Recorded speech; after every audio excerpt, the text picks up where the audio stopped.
result, ang hinungdan natong stroke na ko sa permiro, anxiety, depression.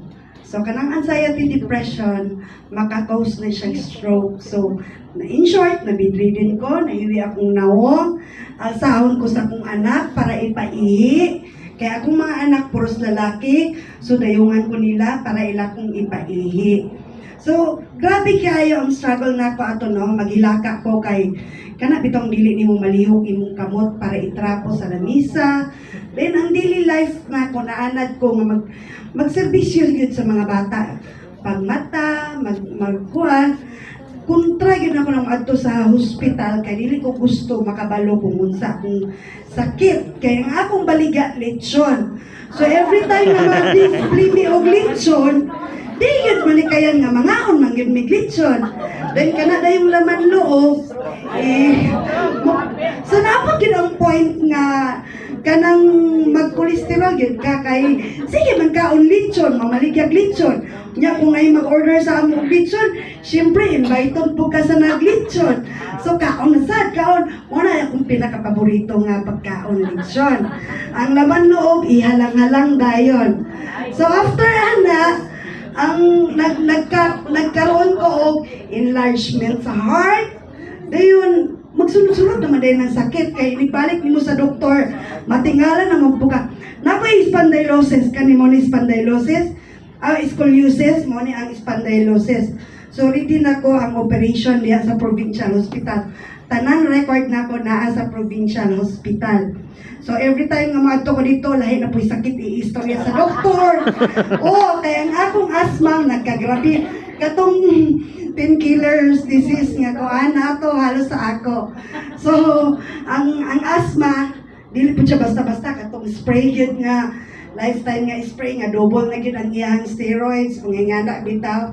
Ilistan siya kay magkataas magka-level up mo pud akong sakit. Unya, daghan na sa stroke lang daan, daghan kaayo siya og maintenance. 10 ka buok, amlodipine, atorvastatin, losartan, aspirin. So daghan kaayo. Kung spondylosis, scoliosis, lahi po din siya 120 mg. Paspas lang ako ha kay yan ko. 120 mg, 80 mg. So dagko kayo siya pregabalin, celecoxib, dagko kayo siya og mga antibiotic niya. Ang naitabo, patay Alzheimer's, bitaw daghan gid kaayo akong sakit. So pagka kuan na stroke na pud ko, ischemic attack. So na stroke na sa ko na nag-blood clot sa ako sa akong kuan. So daghan kaayo no. Atong December niingon na magalay ko mamalihian siguro kog 2026 ani diri sa hospital. So every time nga ma-hospital ko, kana ang akong upline si Ma'am Rhodes. Bless kay ko no, kay diha ko sa iyahan na bilong. Mo na upline nako. So dili siya gusto magpa-opera ko kay pangutanon ni mga doktor kung unsay assurance nga makalakaw ko pag after sa operation sa akong spondylosis kay ila mang i-separate kay pwede man ko mamatay kung dumano nila. So separate nila pag opera. So dili gyud mo sugot si Ma'am Rhodes, ayaw gyud pa opera. So ginasuplayan ko niya og bottle ha, dili pieces bottle. Wow. Kuan man kanang gitrabahoan gyud nako kay para malibre gyud ko permente. So libay kay ko no kanang part ko sa railway kay dili ingon nga dili ta mamatay ha. Kay mayong sige na ko dying diya sa provincial permente na gyud. Halos every month na ako din ha kanang kuan na mi anak kanang friend na mi anang hospital.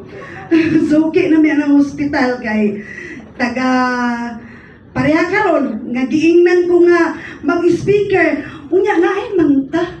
Kay kana bitawng maglingkod ta mukalit na lang mandik atake imong ubob sa gula kay ubo. Kay magkuan ka ba kanang magnervyos na bitaw dayon ka kay galantaw na ko naay dead kanang ang pressure bitaw nga dili na ko ma-deliver sa inyo o kuan ang pag-istorya pag-testify nako. Pero proven and tested ang product nga 4th year nga hangtod karon na extend ang akong life sa 4th year. No? na-extend akong life sa 4th year. Unya, wala yung ko'y limit sa kaon. Labi na, daghang kung kay